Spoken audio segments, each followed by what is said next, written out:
High heels were never about sex at first or being sexy. They were about power and posture and status. Heels started with men, whether you know that or not. Soldiers, aristocrats, they wore them to stand taller, command presence, and lock in the stirrups. Height meant authority back then. That part gets, it still does, right? That part gets erased from the story, though. Over time, heels moved into women, and the meaning shifted. What was once about dominance became about display. The posture changed. The walk changed. The silhouette changed, and culture followed. Now, here's the part everybody pretends not to notice. Feet matter. Visually, aesthetically, symbolically, there is a massive foot-focused economy online, not a fringe, not a joke, a real organized global market. Women are paying rent off photos of their feet, videos, movement, texture, precision, craft. And before anybody gets uncomfortable, relax. This isn't about shame. It's about demand. Some people like faces. Some people like hands. Some people like voices. Some people like feet. That's not new. What's new is the platforms. You'll see creators sculpting clay with their feet, painting, washing dishes, slow, deliberate movement. It's not even sexual for everyone watching. For a lot of people, it's control, focus, artistry, ritual. Feet sit at a weird intersection. They're intimate, but they're not explicit. Hidden, but expressive. Functional, yet fetishized. And heels amplify all of it. They frame the foot in a way a suit frames a body. They tell a story before a word is spoken. So when people laugh it off or act surprised, they're lying. This has always been here. Culture just finally put a price tag on it. And whether you understand it or not, you're definitely living in an era where everything aesthetic can be monetized, including the part we were told not to talk about. All right, let's talk tips.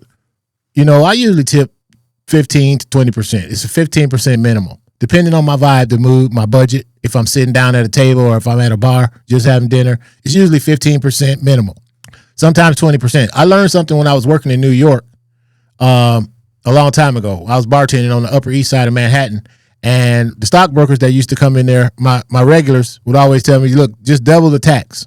As long as you double the tax, you'll be good. It's not a bad tip. It's not a great tip. It's a good tip. Double the tax. And you'll be over 15% there. That'll keep you safe. That's a good rule of thumb. Now, I've been tipped crazy amounts of money before. I'm talking, somebody tipped me $1,700 on a $1,700 bill one time. So keep the change. That's real generosity, right? But most of the time for the norm, if you're getting a 10% tip from me or something like that, then you probably messed up. You forgot stuff. My food came out cold. I think you was outside smoking weed in the back while my food was in the window. You know, I know what I'm talking about. I done worked in a restaurant or two. And all around the whole house. So, and I'm not kidding. The only way I'd ever stiff a server is if they did something outright nasty. Like I heard them call me the N-word in the back when I was going to the restroom or something crazy like that. I got at table 8, you know? So yeah, that's my tipping philosophy. Double the tax if you want to play it safe and treat people right. But I understand the confusion and frustration, should I say, of customers who are relied on to pay waiters and bartenders and people in the service industries salaries.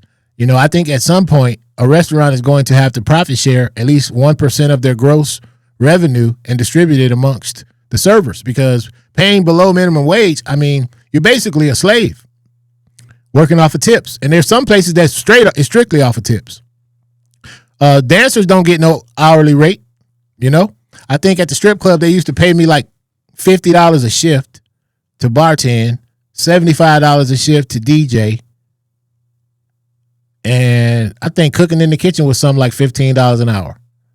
I've done it all in there, but and all over the place too. That's just, you know, restaurants as well, but and 5-star restaurants as well. But eventually, I think the restaurant industry is going to have to pick up the slack, because because the tipping is getting out of hand. You know, you're getting tipped for nothing, doing nothing.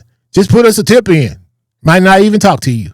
You want to put a tip in before you walk out the door? It's crazy work. They panhandling. The restaurants are panhandling. And don't get it. And then the servers got to get taxed on that stuff.